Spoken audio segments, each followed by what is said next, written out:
at some group of people.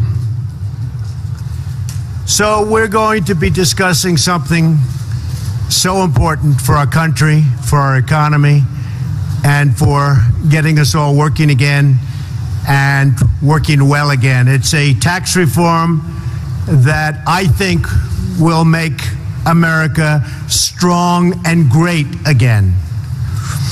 Too few Americans are working, too many jobs are being shipped overseas, and too many middle-income families cannot make ends meet.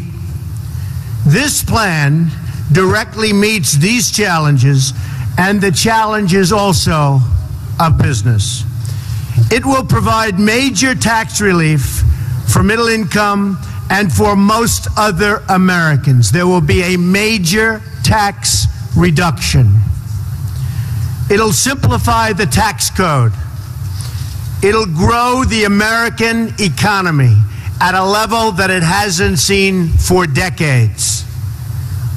And all of this does not add to our debt or our deficit, but I'll also be discussing some of that at the end, because we have to make much better deals, we have to negotiate much harder, and we've got to make our economy strong. Changes for individuals will be at levels that you haven't seen in a long time. We're going to cut the individual rates from 7 brackets to 4. Simplification. 25%, 20%, 10%, and 0. If you're single and earn less than $25,000 per year, or married and jointly earn less than $50,000. So, very important. If you're single and earn less than $25,000, or married and jointly earn less than $50,000, you'll not pay any income tax, nothing. This eliminates very strongly and quickly the marriage penalty, very unfair penalty. It eliminates the AMT, which is the alternative minimum tax. It ends the death tax. It's a double taxation. A lot of families go through hell over the death tax. It reduces or eliminates most of the deductions and loopholes available to special interests and to the very rich. In other words, it's going to cost me a fortune, which is actually true, while preserving charitable giving and mortgage interest deductions, very importantly. It ends the current tax treatment of carried interest. Those are the hedge fund folks that I've been talking about for quite a while. They make a lot of money, carried interest. So it ends the current tax treatment of carried interest for speculative partnerships that do not grow businesses or create jobs and are not risking their own capital. Changes for business now, so important, because it's all about business, it's all about jobs. We have 93 million people in this country that are in serious trouble, that want to work, they can't work. So for business, no business of any size, from a Fortune 500 company to a mom and pop shop to a freelancer living from gig to gig, will pay more than 15% of their business income in taxes. Big reduction. A one-time deemed repatriation of corporate cash held overseas at significantly discount, which coming back at a significantly discount, 10%.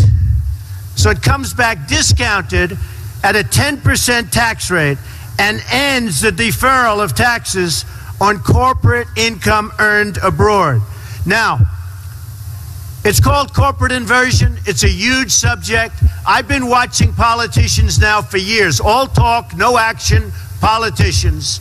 I've been watching them for years talking about bringing this money back. The number is probably $2.5 trillion. Everybody agrees it should come back. Republicans, Democrats, everybody. They can't make a deal. They don't know how to go about making a deal. The reason companies aren't bringing it back is the tax is onerous. It doesn't make sense to bring it back.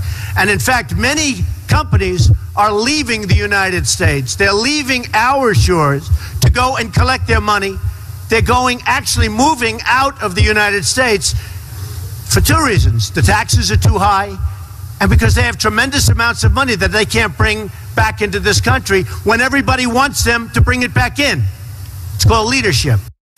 We will have that money brought back in. As an example, I have millions of dollars overseas. I can't bring it back into this country. We file papers. We've been doing this for a year and a half. You can't get it back in.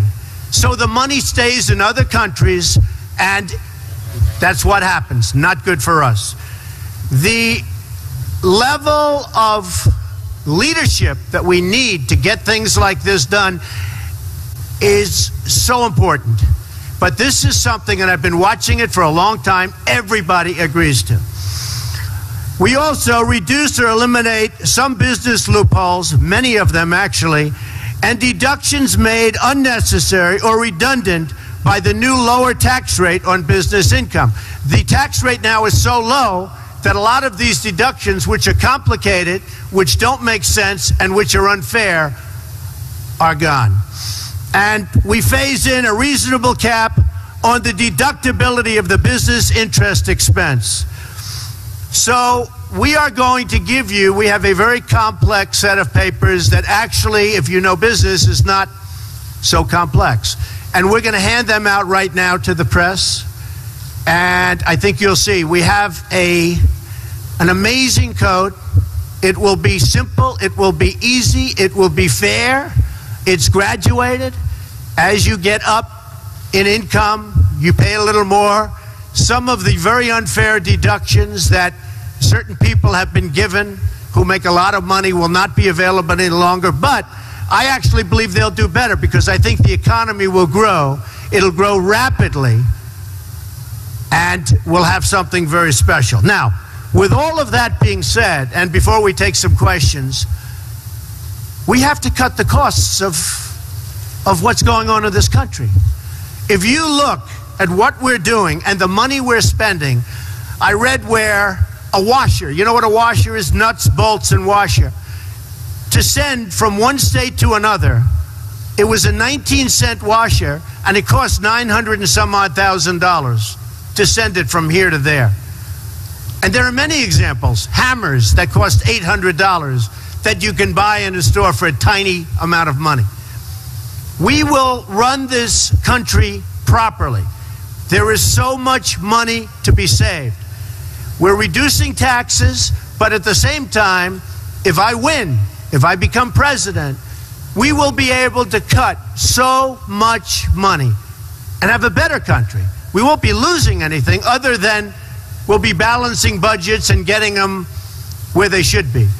So this is a plan that's simple, that's a major reduction. I think people are going to be very happy. We've already had some very good reviews. I did the plan with some of the leading scholars and economists and tax experts that there are in this country. They love it. They say, why hasn't this been done before? And this is my wheelhouse. That's what I do well. The economy is what I do well. Whenever they do polls, I always come out way above everybody else on the economy. And on leadership, by the way, but I won't say that. So if anybody has... Wow.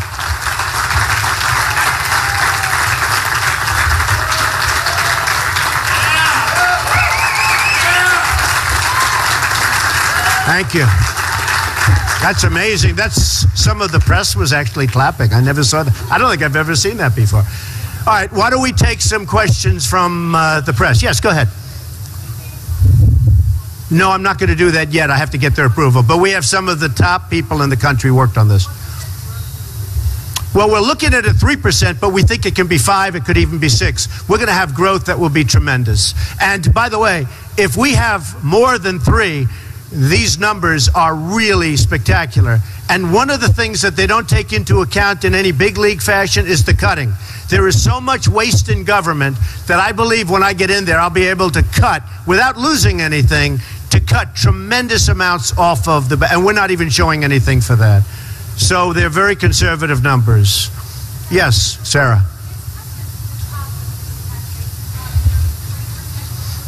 Yeah.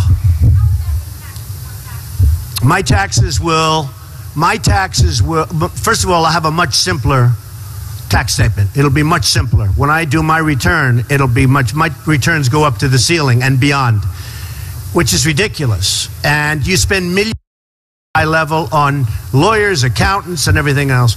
We want to simplify them to a tremendous level. The bracket of 25, the big difference is many of the loopholes and many of the deductions, which are old, have been there for years, are antiquated in many cases, or are put there because a lot of the people that get these deductions are contributed to Hillary, they're contributing to Bush, they're contributing to every candidate but Trump, because I'm not taking any money, I'm self-funding. And these people want these deductions. There will be people, we're reducing taxes, but believe me, there will be people in the very upper echelons that won't be thrilled with this. We're taking away deductions, and that's one of the reasons we're able to lower it. So, yeah, this is actually a tax reduction. A big tax reduction, including for the upper income. I believe that the economy will do so well that even though they won't be getting certain deductions, which aren't fair for them to be getting, that they'll end up doing better. Okay, yes, go ahead.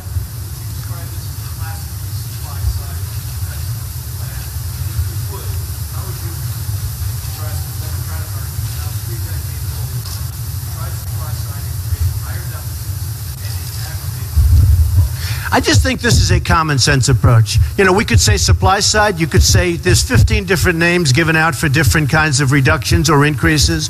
I don't think it's supply side or anything else. I think this is a common sense, well thought out tax proposal that's going to trigger the economy, going to make everybody go back and really want to work. It's going to create tremendous numbers of jobs. One of the other things that I'm coupling this with is if I become president, I'm going to renegotiate our trade deals, because our trade deals are not sustainable by this country. Not sustainable. We cannot continue to let our jobs go to all of the different countries. There's not a country that we negotiate with that doesn't make a better deal. Everybody. We lose money with everything. I'm also going to renegotiate some of our military costs, because we protect South Korea. We protect Germany. We protect some of the wealthiest countries in the world, Saudi Arabia. We protect everybody. We protect everybody. And we don't get reimbursement. We lose on everything. We lose on everything. So we're going to negotiate and renegotiate trade deals, military deals, many other deals that's going to get the cost down for running our country very significantly. I'm not showing a big number in that, but I believe that if I become president, those numbers are going to be massive. As an example, Saudi Arabia, they make $1 billion a day. We protect them. So we need help. We're losing a tremendous amount of money on a yearly basis, and we owe $19 trillion. I used to say 18 for the last 6-7 months. Now it's 19, and it's only going up. Yes, Tom? This morning, Senator Rubio described your campaign as a freak show. You take a lot of pride in your Well, no, look, Senator Rubio is a lightweight. We understand that. He wouldn't be able to do this. He wouldn't know a trade deal from any other deal. And what certain people are trying to do is they're trying to take, we just went up in the last poll, we went up 2 points in the last poll, and we continue to go up. In the NBC poll, I think we went from 26 to 29. We're going up very strongly in the polls. They don't know what to do about it. I built a great company. You'll see that in 60 Minutes last night. I built a great company. It's a phenomenal company with very little debt, tremendous cash flow. I'm funding my own campaign. Guys like Rubio, I mean, he desperately needs money. Ask the car dealer in Florida. Ask the people that support him. And a guy like Rubio and others, I don't want to single him out. You're singling him out. But they're largely controlled by their donors, the special interests, and frankly, more than anybody else, the lobbyists. I've turned down millions and millions of dollars from lobbyists and special interests because it's not the right thing. It's just not right. And that seems to be resonating very strongly. Yes. Thank you. Thank you.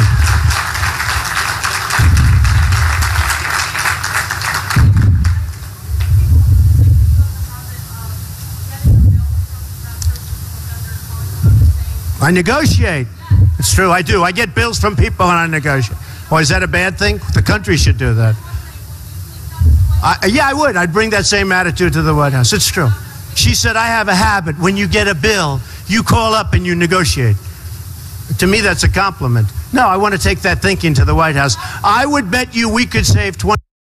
I could even say more, but we could save a tremendous amount. That has to be the attitude our country has. You can't spend millions and millions of dollars on doing something that you can do for $2,000. You know, when you look at costs, we just spent $1 million building a soccer field, okay? A soccer field for our prisoners that happen to be in Guantanamo, okay? I don't like that. What do you need $1 million for? Level out the surface, let them play, if they have to play at all, okay? What do you need to spend $1 million? We just spent, it's a story today, $1 million on a soccer field. How do you spend $1 million doing the soccer field? You have a level piece of land. Throw them a ball, let them play soccer. If they have to play at all, why are they playing soccer is my question. Okay, yes, sir, go ahead. No, it's too long. You don't have time. You're not time. All right, go ahead. Why don't you go ahead? Right.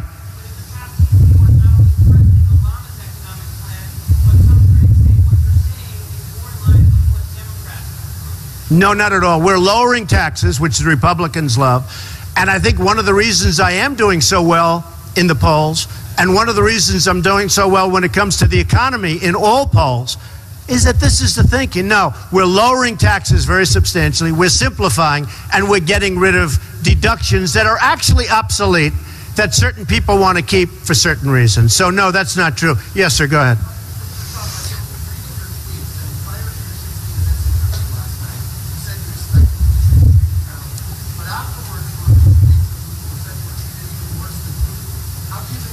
Well, Putin was interviewed and I was interviewed last night. I thought Charlie Rose did an excellent job, but I thought his was a softer interview. Scott Pelley interviewed me.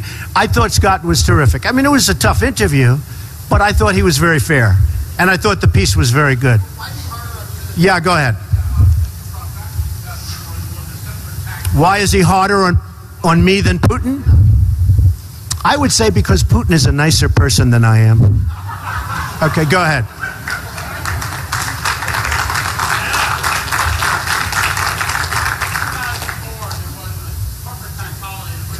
Right, right.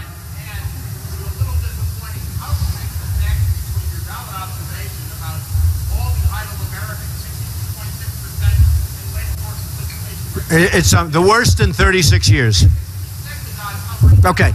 Well, it's a good question, and you can connect the dots. But I guess it has been probably since '04, you know, you're talking about 10, 11, 12 years, that people have wanted to bring the money back into the country.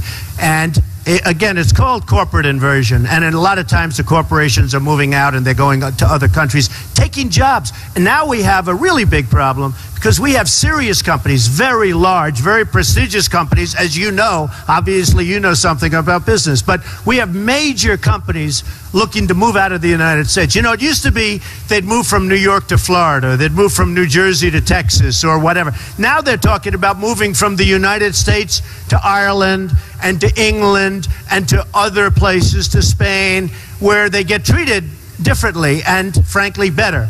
And they're doing that for a number of the reasons, but one of the big reasons, as you know, is taxes. One of the other reasons is to get all of this cash that they've built up and they can't get back into our country. And when this money comes back into our country that everybody wants, it's going to be put to work in our country largely. It can go other places, but largely. And I think it'll be an amazing boon. Now, here's the other thing. They think it's $2.5 trillion. I think it's much more than that. I actually think it's going to be more money than that. And boy, if it is, we have hit pay dirt. Yeah, go ahead, real fast.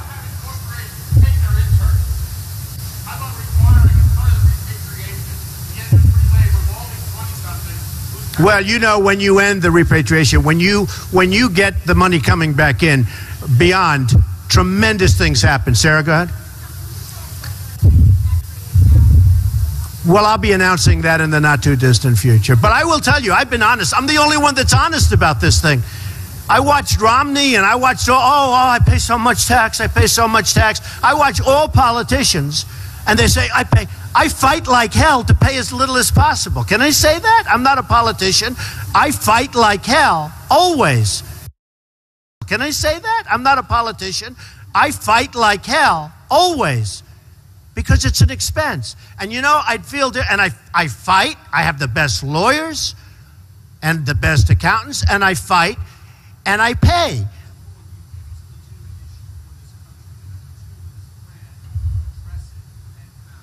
Well, I'll tell you what, in terms of income inequality, we're going to create a lot of jobs. You know, right now, we have a false 5.4, 5.3, 5.6. Every month is different. It is such a phony number because when people look, and then they give up looking for a job, they're taken off the roll. So the number isn't reflective. I've seen numbers of 24%. I actually saw a number of 42% unemployment. 42%. And it could be because when you're looking for a job and you go around and you look and you look and you fight and you want to work and you want to take care of your family and then you can't get the job, and you know what I'm talking about because you're shaking your head and you can't get the job, essentially for statistical purposes, you are considered employed. So then I read every time it comes out, I hear 5.3% unemployment. That is the biggest joke there is in this country. That number is so false. And you know, people ask, how come Trump is doing so well and Carson and others? How come they're doing? You know why they're doing well? Because people are tired of political speak. They're tired of that. And the worst example of it, one of the worst examples of it, is the phony unemployment rate. The unemployment rate is probably 20%.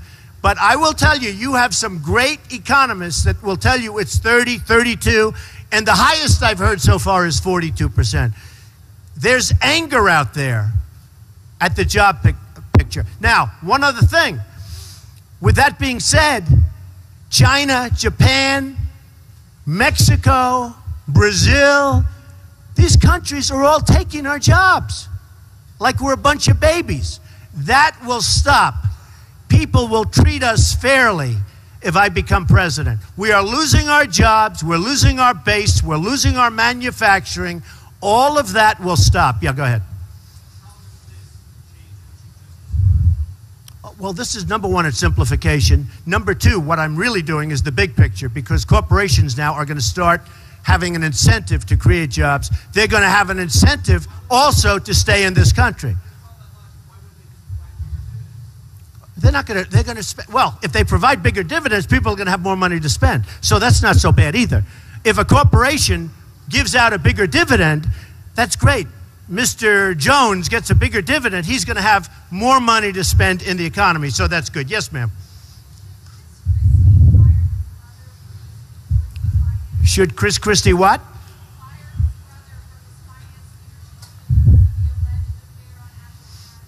I know nothing about that. Yeah, go ahead.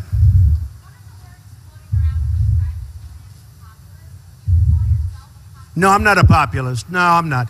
I'm a man of great common sense. I'm a man that's built a tremendous company with the best locations in real estate, the best everything. You're here at one of them. I have many of these.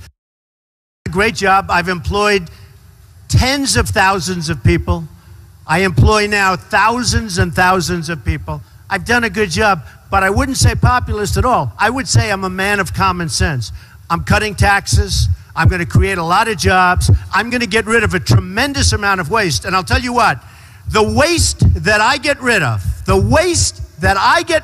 is going to have a huge impact. And I'm not even putting that in my numbers. So I think it's going to be terrific. All right, how about one more question? Go ahead. Yes, the motor industry. That's a beautiful way of describing it. The motor industry. Where are you from? England. I love oh, what a beautiful accent. No, I want to get the industry, we call it the automobile industry, but I want to get the automobile industry to build factories here. As you know, Ford is building a $2.5 billion factory in Mexico. Mexico also took a big plant out of Tennessee, and Tennessee thought they were going to get it, and they didn't. I want the motor companies, as you would say, or the automobile companies, to build their plants in the United States. I don't want Nabisco leaving for Mexico or any place else. I want these companies not to leave Chicago, not to leave Michigan, not to leave New Hampshire and Iowa and South Carolina and all of these places where they're leaving and they're going to other countries. I want them to stay here, and they will stay here, and they'll be so happy. Ladies and gentlemen, thank you very much. It's been a great honor. Thank you. Thank you. Thank you.